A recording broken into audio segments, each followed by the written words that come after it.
2022 has been a great year for original horror, from Jordan Peele's Nope to T. West's X. While fans of this genre will always seek out new creative stories, as it's fun to see different takes on slashers or creature features, it's also fascinating to see if remakes of beloved films will be worth watching. Several Redditors have shared the horror remakes that they think are more interesting than the originals, whether they're scarier, have better storylines, or have more compelling characters. Dawn of the Dead, 2004, rent on Applet. The 1978 Dawn of the Dead holds up today, but several horror fans like the 2004 version a lot more. Redditor Ralkai said, "I prefer the 2004 Dawn of the Dead over the original," and Redditor Center Nuggets added that the remake has a more driven plot and sense of danger, probably in large part due to the fast zombies. Since the look and threat of the zombies is the whole point of the franchise, it makes sense that some would like the remake as they're definitely impressive. The setting is top-notch, as the main characters try to survive in a Milwaukee mall. Suspiria, 2018, stream on Prime Video. One Redditor said of Suspiria, "I'm in love with that movie. Tom York did an incredible job with the soundtrack." While the 1977 film has an incredible atmosphere that is haunting, the 2018 remake is just as fascinating. In both films, Susie Bannion travels to study dance in Germany, and she discovers a wild and terrifying world. Dakota Johnson's performance in the remake is one of the best parts, as her character truly gives herself over to the supernatural and doesn't look back. Fright Night, 2011, stream on Prime Video. The original Fright Night was released in 1985 and told a fun vampire story about teenager Charlie Brewster meeting his neighbor Jerry Dandridge, who Charlie can tell is up to no good. For Redditor FLANNELSOCKS84, the 2011 Fright Night remake is more entertaining to me. The remake leans into the fear that Charlie is feeling and adds more depth to his character, as it's clear that he wants to protect his mom while also figuring out what Jerry wants.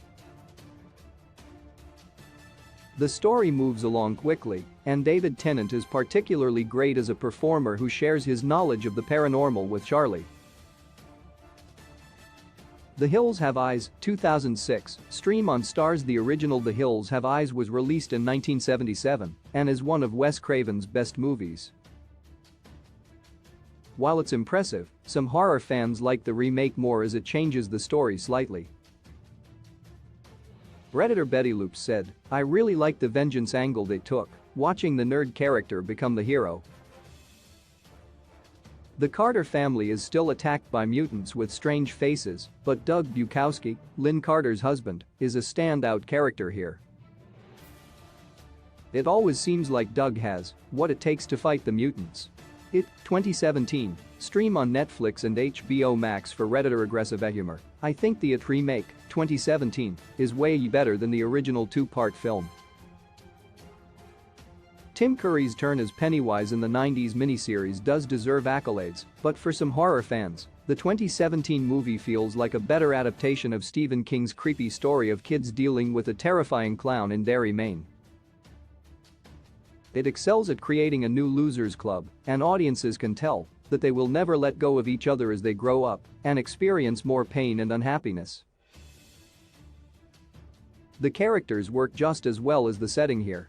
House of Wax, 2005, stream on Tubi. Redditor Hakikagulyabani said House of Wax is better than the original, which was released in 1953. The 1953 film is actually a remake of the pre-code film Mystery of the Wax Museum, which came out in 1933. In the original, Professor Henry Gerard kills people and creates wax sculptures, and while that's unnerving, the characters are more interesting in the 2005 film. Nick and Carly Jones and brother and sister, and they and their pals go on a trip that becomes horrifying. It's fascinating to see sibling characters as a new take on the final girl trope. Funny Games, 2007, Stream on Canopy. Paul and Peter from the remake of 1997's Funny Games are some of the best 2000s horror movie villains, as there's nothing more alarming than a family being attacked at their vacation house. What was supposed to be a peaceful, innocent time away becomes like a bad dream. Redditor SLBARRETT89 wrote that they enjoyed the 2007 shot-for-shot remake with Naomi Watts and Tim Roth. The antagonists breaking the fourth wall was interesting. Evil Dead 2013. Stream on Prime Video for Redditor KENAN316. Definitely Evil Dead 2013 is a horror remake that they like more than the first film. The 1981 original The Evil Dead is still a classic, but the remake has some positive aspects, from an effective opening scene to a good performance from Jane Levy as Mia Allen. The remake is really scary, especially when Mia is possessed and becomes a threat to her friends and her brother David, who she is staying at a cabin at. When a remake can be just as terrifying, or even more so than the original, it's worth watching. Maniac 2012. Stream on Tubi. Redditor Panos Aquilas agreed that the remake of Evil Dead is excellent and added, Maniac remake. Two of my go-tos for this question. One of Elijah Wood's best movies, Maniac, sees Wood playing Frank, a character who runs a mannequin business and who has an alarming habit of killing women and putting their hair on mannequins. Maniac is filmed in a creative manner as audiences see what Frank is seeing. The story is incredibly dark, but hard to look away from all the same, as it's a mystery whether Frank will continue with his plans or eventually get caught. The Crazies 2010. Rent on Applet for Redditor Worried Civilian. The Crazies 2010 is arguably better than George Romero's original film. Again, it had its issues, but it's a fun film to watch. The premise is the same. The residents of a small town are infected with a virus and start murdering others. The first film from 1973 was directed by George A. Romero. The remake leans into the relationship between the main characters David and Judy Dutton, and it's easy to cheer them on as they see if they can make it through, no matter what happens to their town or the world around them.